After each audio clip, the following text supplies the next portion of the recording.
যিকোনো জীৱৰ খন বেছি হ'ব। তাত গ্ৰহ লাগিব শুক্ৰ, শনি, কেতু, ৰাহু, মংগল। এই 5টা গ্ৰহই এটা জীৱক উলট পলট কৰি দিব। ইয়াতে ৰাশি চাশিৰ কোনো মেল নাই, কোনো ৰাশিৰ লগত কথা নহয়। জীৱ, আমি সকলে জীৱ, পুৰাৰ পৰা সকলৰ জীৱৰ এই 5টা গ্ৰহই ক্ৰিয়া কৰিব 24 চনত। কিছুমান ৰাশি অনুপাতে বৰ ভাল। শুক্ৰই যদি গুৰুস্থানত বহি যায় তেতিয়াহ'লে তেওঁ যিকোনো কৰ্মত জয় লাভ। আৰু গুৰুকুণ্ডলীত যদি শনি, ৰাহু, কেতু, মংগল বহে মৃত্যুটো 24ৰ ভিতৰত অনিবাৰ্য। যিকোনো জীৱ, অৰ্থাৎ আমাৰ বেছিকৈ মনুষ্যৰে এই ক্ৰিয়াটো বেছি হয়।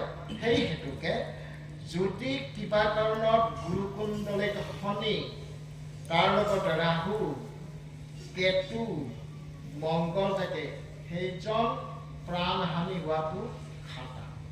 কাৰণ এনেকুৱা গণনা 21ত পাইছিলোঁ, 22ত পাইছোঁ, 23ত পাইছোঁ, আৰু এই কথা এটাও মিছা নহয়। আৰু 24তও এইটো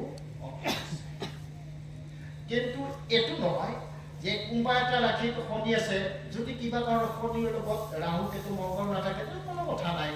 যেনে শুক্ৰৰ লগত যদি ৰাহু আৰু কেতু মংগলৰ স্থান পায় তেতিয়াহ'লে তেওঁৰ হাড়া-মুড়া, ভাঙা-চিঙা ইত্যাদি বা এক্সিডেণ্ট হৈ মৰিবও পাৰে। ঠিক এই ৰাশিবিলাকৰ এনেকুৱা ইতিহাস থাকিব। ঠিক তেনেধৰণে পৃথিৱীৰ সৈতে জীৱ আত্মাৰ যদি আমাৰ মহাবিপদ, পৃথিৱীৰ বিপদ হোৱাৰ লগে লগে প্ৰকৃতিটো পৃথিৱীৰ মাজতে আছে।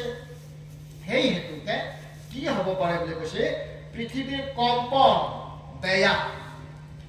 এবাৰ ওলাইছিল পৃথিৱী ফাট মেলিব, এইবাৰ পৃথিৱী ফাট মেলাটো ওলোৱা নাই, এইবাৰ ওলাইছে পৃথিৱী কম্পন আৰু খুব বেয়া। সেই কম্পনত ফাটি যাব পাৰে। আৰু এটা বস্তুত ইংগিত দি আছে, যিটো 19 বছৰত আপোনাৰ ভৱিষ্যতবাণী কৰা হৈছিল, এই ভৱিষ্যতবাণীৰ কিছু বস্তু 2030 চনৰ 12 ফেব্ৰুৱাৰী দুপৰীয়া 12টা বজালৈকে অটল আছে। আগন্তুক 30 চনৰ 12 ফেব্ৰুৱাৰীলৈকে এই অতীতৰ কথাবিলাক বাহাল থাকি যাব। তেওঁক মই প্ৰশ্ন কৰিছিলোঁ, প্ৰভু ভৱিষ্যতবাণী যদি বাস্তৱ হ'ব লগা হয় তেতিয়াহ'লে এই বাস্তৱক প্ৰতিহত কৰাৰ কাৰণে কি আছে? সেইটো কৈছে কি, ইয়াত ভৱিষ্যতবাণী বাস্তৱ কৰাটোৰ গৰাকীও তেওঁ আৰু অবাস্তৱ কৰাৰ গৰাকীও তেওঁৱে। তেতিয়া আমি কি কৰা উচিত হ'ব?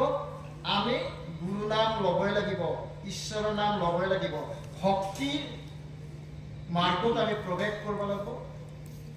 আমি যেনে নাম ধৰ্ম কৰাই হওক বা ধ্যান কৰাই হওক বা কৰ্ম কিবা কৰা বা কৃষ্ণ কথা কোৱাই হওক ইত্যাদি ইত্যাদি, এই 9টা ভক্তিৰ মাজত আবদ্ধ থাকি যদি থকা যায় তেতিয়াহ'লে মাৰে হৰি ৰাখে শুনি, আৰু যদি ৰাখে হৰি মাৰে শুনি, এই কথাষাৰ বাস্তৱ হৈছে। প্ৰাকৃতিক দুৰ্যোগ, শিল, বতাহ, ধুমুহা, জুই লগা ইত্যাদি ইত্যাদি বহুত কিবা কিবি হ'ব পাৰে। দেশৰ ৰাজনীতিত অটল থাকিব। এইটো যোৱা বছৰো ওলাইছিল, এই বছৰো ওলাইছিল। মানুহৰ বেমাৰত চাইও এই আকস্মিক যান বাহনত মৰা, বজ্ৰপাত পৰি মৰা, ক'ৰবাত মূৰ ঘূৰে পৰি মৰা ইত্যাদি ইত্যাদি বেমাৰত মানুহ বেছি নমৰে। যিটো আকস্মিক দুৰ্ঘটনা, এই যিকেইটা কথা ক'লো যে আপোনাৰ শুক্ৰ, শনি, কেতু, ৰাহু, মংগল যদি থাকে, এইটো আৰু যাই থাকোঁতে উৱাচ বন্ধ হৈ মৰি যাব পাৰে। তাৰ ভিতৰত কেইটামান ৰাখি কৰ্মস্থানৰ কথা কৈছোঁ, যে কৈছে যদি ৰাখে তেওঁ কৰ্মস্থানত জয়লাভটো অনিবাৰ্য, আৰু তেওঁ যদি বিনাশে কৰে কৰ্মকে বিস্তৃত ফল নাপাব। এই হেতুকে এই যিখিনি আমাৰ এতিয়া আমি ৰাশি কেইটা যদি চোৱা যায়, কোনটো ৰাশিৰ কোনটো আখৰৰ অক্ষৰৰ তাৰমানে প্ৰভাৱ পৰিব অ আখৰটো বেয়া এই কথা হস্ৰ উটো বেয়া বৃক্ষ ৰাশি মিথুনৰ দ্বিতীয় স্বটো বেয়া যাৰ স্ব আখৰটো হৈছে কৰ্কটৰ দ হ দুটাই দুৰ্বল দেখাইছে নক্ষত্ৰ স্থানত কিবা এটা স্থানত হয়তো মুক্তি পাই যাব পাৰে এইটো সিংহত মধিনা তহ দুৰ্বল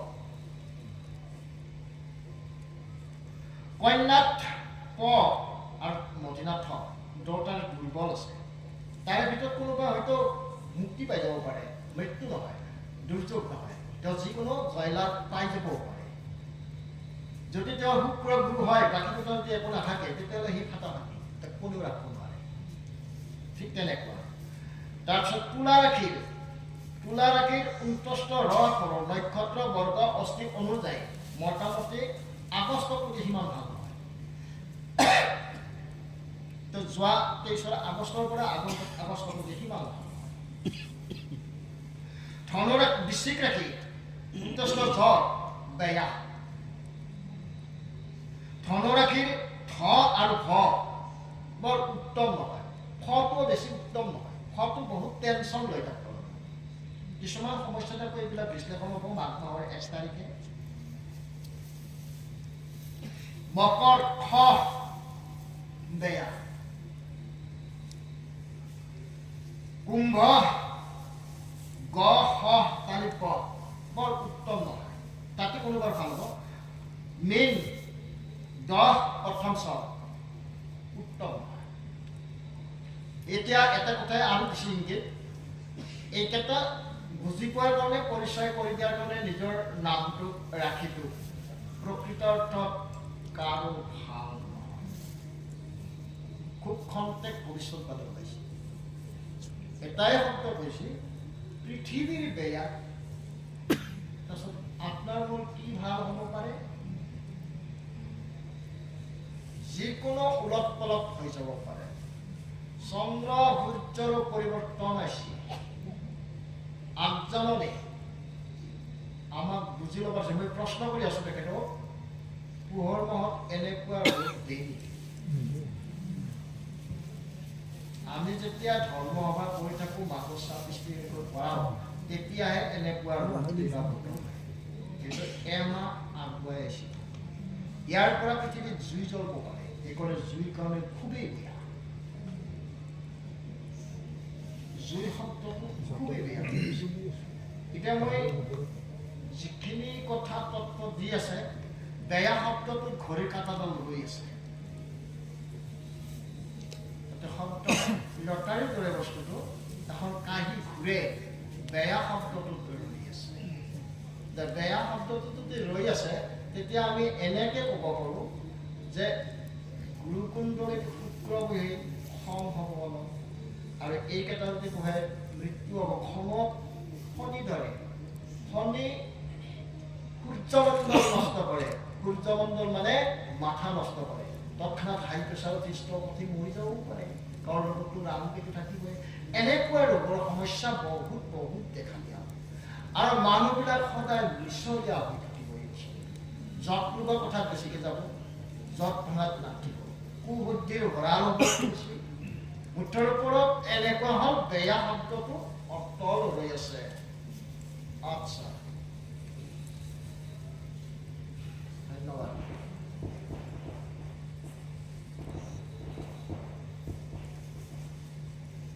কোনোবা ভক্তগণেই হওক বা কোনোবা মনুষ্যই হওক এই কথাখিনি শুনি যেন কায়ো অৱহেলা নকৰে মোবাইলত পাই যদি কয় এনেনো হ'ব পাৰেনে হ'ব পাৰে বুলি ধৰি লওক তেওঁকো আমাক লাগে তেওঁৰ জীৱনটো অথলে যাব নালাগে তেওঁৰ দুৰ্গতি হ'ব নালাগে আমি একেলগে পৃথিৱীত বাস কৰি ঈশ্বৰক সেৱন কৰি সকলো জীৱৰ যদি মংগলৰ কথা চিন্তা কৰোঁ তেতিয়াও এটা ভাল কাম হ'ব সেই হেতুকে এই কথাখিনি শুনি এনেকুৱা ভাৱ হ'বলৈ এনেনো হ'ব পাৰে না তৎক্ষণাৎ হৈ যাব পাৰে কাৰণ ভৱিষ্যতবাণী যিয়ে কৰে সি ভৱিষ্যতবাণী ঘটাব পাৰে যি শক্তিয়ে ভৱিষ্যতবাণী উৎপত্তি কৰিব পাৰে তেওঁ নোহোৱা হোৱা কৰিব পাৰে, হোৱা নোহোৱা সঁচানে? সেই হেতুকে আমি যদি এনেকে ভাবো এইটো হ'ব পাৰে নে, হ'ব পাৰে। কাৰণ আমাৰ অতীতে আমাক শিক্ষা দিছিল। অৰ্থাৎ 19 চনৰ 31 ডিচেম্বৰৰ পৰা আজি 23 চনৰ 31 ডিচেম্বৰলৈকে যিখিনি সময় পালোঁ, প্ৰত্যেকটা শব্দইটো চিৰসত্য হৈ আছে।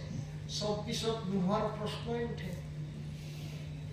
যিহেতু 24ত নোহোৱাৰ প্ৰশ্নই নুঠে, আমাৰ ভক্তসকলে এনেকুৱা হ'ব লাগে, নিজৰ আপোনজন বুলি কথা নাই, বন্ধুজন বুলি কথা নাই, মানুহ এটা ভালকে লগা বুলি কথা বোলে এইবাৰ অলপ সাৱধান থাকি দে, বৰ দিনকাল ভাল নহয়। কাৰণ কৰোণা যিটো প্ৰভাৱ জলবায়ু শুদ্ধ নহয়, বৰ্তমান প্ৰদূষণৰ ফালে গৈছে। যিহেতু জলবায়ু প্ৰদূষণৰ ফালে গৈছে, কৰোণা লাইফত এৰা নিদিব। বায়ুমণ্ডলৰ একদম প্ৰদূষণ হৈ গৈছে। যেহেতু বায়ুমণ্ডলৰ প্ৰদূষণ হৈ গৈছে, ইয়াতে এটা প্ৰশ্ন হৈছে যে এইবাৰ পৱনৰ পৰা খুবেই বেয়া, অৰ্থাৎ ধুমুহাৰ পৰা খুব বেয়া, বতাহৰ পৰা খুব বেয়া, বৰষুণৰ পৰা খুব বেয়া। ধুমুহা আৰু পানী লগ লাগি বজ্ৰপাতৰ সৃষ্টি হ'ব। বজ্ৰপাতৰ সৃষ্টি হোৱাৰ লগে লগে ইয়াতে জুইৰ পৰা হ'ব, জুইৰ পৰা বজ্ৰপাত, শিলাবৃষ্টি যিকোনো হ'ব পাৰে। যদি শিলাবৃষ্টি হৈ থাকে, ইয়াতে আপুনি মই অট্টালিকাৰ তলত ফুটিলো, বনৰ ভিতৰত শিয়াল, কুকুৰ, শহাপহু, মেকুৰী, চৰাই চিৰিকটি ক'ত প্ৰৱেশ কৰিব? তেওঁলোকে অকালতে মৰহিব, পথখিনি চব। সেইকাৰণে তেওঁ প্ৰশ্নটো কৰি দিছে, না উত্তৰটো দি দিছে, পৃথিৱীৰ জীৱসকলৰে বেয়া। গছ এডাল উভালি নাযাব, গছৰ পাত ভাঙি নাযাব, ফল ফুল গোটেই সৰি নাযাব, এইবিলাক জীৱ।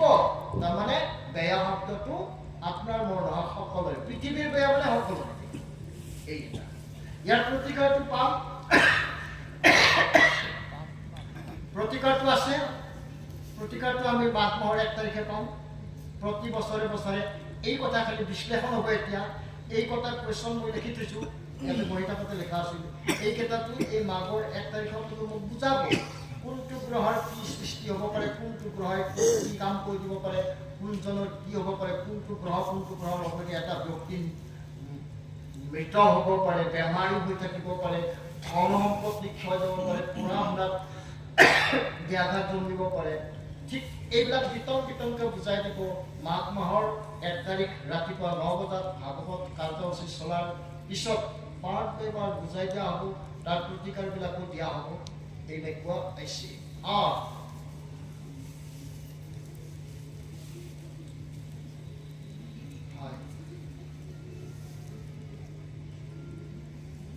এই ভবিষ্যবাণীক যে উপহাস কৰে, মৃত্যুটো অনিবাৰ্য। এই ভবিষ্যৎবাণীক যে উপহাস কৰে, যিমানেই ভকত নহওক, যিমানে পণ্ডিত নহওক, মৃত্যুটো অনিবাৰ্য। 30 চনৰ 12 ফেব্ৰুৱাৰীৰ ভিতৰত এইটো এটা ভবিষ্যৎবাণী। আগন্তুক 30 চনৰ 12 ফেব্ৰুৱাৰীৰ কোনোবাই ধেমালিতে উপহাস কৰিব পাৰে। কাৰণ তেওঁ কৈছিল, ইয়াতে ভাগৱতত কৈছিল, তেতিয়া তুমি সৃষ্টিকৰ্তা, তুমি ধাৰণকৰ্তা, তুমি বিনাশক। তেওঁ অৰ্থাৎ তেওঁলোকক প্ৰতিস্থাপন নকৰিছিল, ঠিক তেনেধৰণে তেওঁৰ পৰা আহি আছে এই দেশবাণী। কায়ো যেন উপহাসমূলকভাৱে ল'ব। আমাৰতো ভকতখিনি ঠিকেই আছে, কিনো হ'ব শব্দটো গেলে, কিন্তু আমি সেইটো নিবিচাৰোঁ। কাৰণ আমি নিবিচাৰোঁ এইটো কাৰণতে, তেওঁৰ তেজ আমাৰ তেজ একে, তেওঁৰ ভাষা আমাৰ ভাষা বেলেগ নহয়, একে। যিহেতু আমি এখন পৃথিৱীতে বাস কৰিব লাগে, আমি সকলোকে এক হৈ থকাটো বিচাৰোঁ, নাই নহয়? তেতিয়া প্ৰকৃতি শান্তি থাকিব, তেতিয়া ঈশ্বৰ সন্তুষ্ট হৈ থাকি আমাক বৰদান দিব। তথাস্তু। তেওঁক যদি আমি হাঁহি জগাব পাৰোঁ, তেওঁক যদি প্ৰেমৰ আনন্দ জগাব পাৰোঁ, তেতিয়াহ'লে আমাক তেওঁ প্ৰসাদ দি থাকিব, আৰু সেই প্ৰসাদে আমাৰ কাৰণে অমূল্য সম্পদ হৈ যাব। তেনেকুৱাই সেই হেতুকে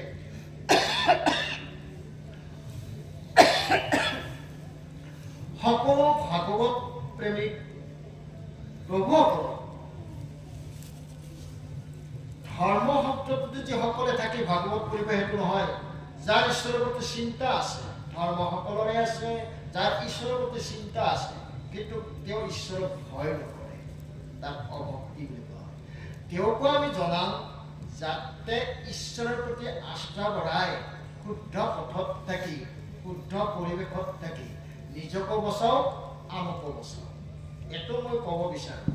যেনে মই আপোনালোকৰ মাজত ভাগৱত চৰ্চা কৰি আছোঁ, আপোনালোকৰ মাজতে ভাগৱত চৰ্চা কৰি আছোঁ, আপোনালোকৰ মাজৰ পৰা উঠি যোৱাৰ পাছত ধূত চালা, কিবা চালা এইবিলাক শব্দ আজিৰ যুগত ভগৱত অমৃত বচন, ভগৱত ভৱিষ্যৎবাণী, ভগৱত শাস্ত্ৰই অতীত বৰ্তমান দুটা উপিয়াই দি ভৱিষ্যতত এটা সুন্দৰ স্বাৱলম্বী ব্যক্তি হোৱাৰ পথ দেখুৱাই দিয়ে।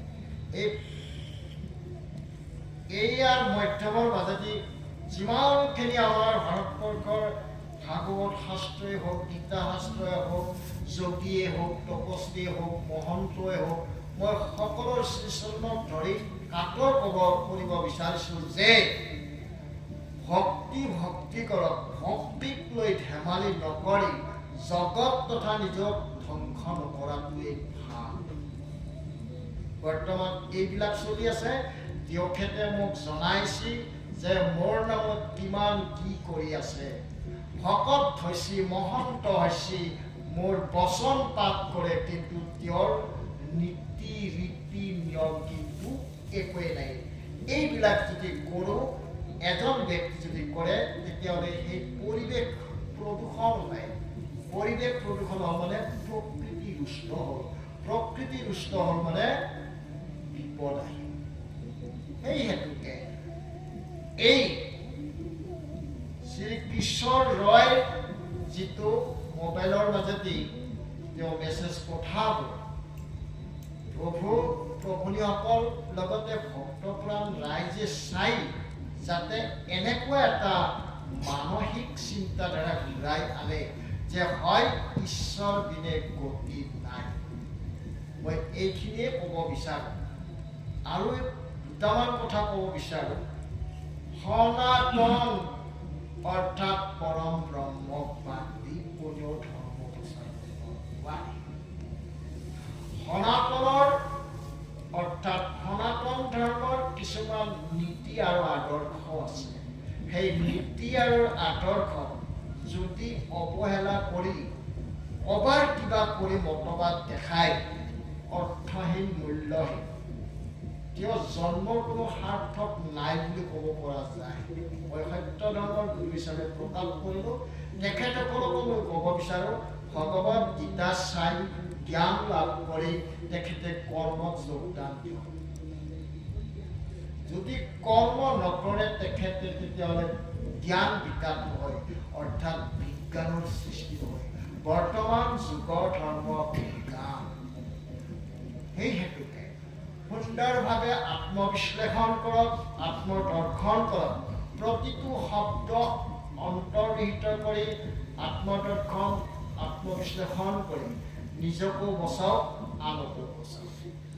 আগন্তুক আমাৰ যিখন অধিৱেশন আহি আছে মাঘ মাহৰ ২৬ তাৰিখৰ পৰা ৭ দিনীয়া কাৰ্যসূচী, এইখিনি কথাও তেওঁ উলিয়াই দিছে। তোমালোকে সাজু হোৱা, আমাৰ ভক্তগণক সাজু হ'ব দিছে। আৰু প্ৰত্যেক দিনেই তেওঁ দৈৱবাণীৰ দ্বাৰাই মোৰ মুখেদি আপোনালোকক কথাবিলাক কৈ থাকিব। আনকি মঞ্চতো এইবাৰ উপস্থাপন কৰিব, মঞ্চতো মই ভাষণ দিম। আৰু এইবিলাক চিন্তা চৰ্চাবিলাক এনেকুৱা হ'ব যে ভক্তিৰ বিষয়ে চিন্তা চৰ্চাটো কৰক, আমাৰ বিষয়ৰ কাৰণে চিন্তা চৰ্চাটো নকৰাটো বেছি ভাল হ'ব। ভক্তিত যদি ৰতি থাকি যদি আমাৰ সকলো সিদ্ধি লাভ হয়, আমি বিষয় শব্দটো আমি কিয় আমাৰ শুদ্ধ পথটো নষ্ট হ'ব লাগে? ঠিক তেনেকৈ লগাইছে কৈছে পৃথিৱী বিনাশ হ'ব নিদিও, কিন্তু জামেলা কৰি থাকিব। অৰ্থাৎ তেওঁ কৰ্তা, তেওঁ বিধাতা। আৰু এইটো যদি তেওঁ আগজননী দিছে, আমাক সাৱধান থাকিব দিছে সকলোকে। আমি যদি নিজকে ভয় আৰু ভক্তিটো ঠিকমতে ব্যৱহাৰ কৰিলোঁ বা বুজিলোঁ, তেতিয়াহ'লে আমাৰ বিপদ আহিলেও বিপদৰ পৰা তৰি যাম। বিপদ থাকিবই।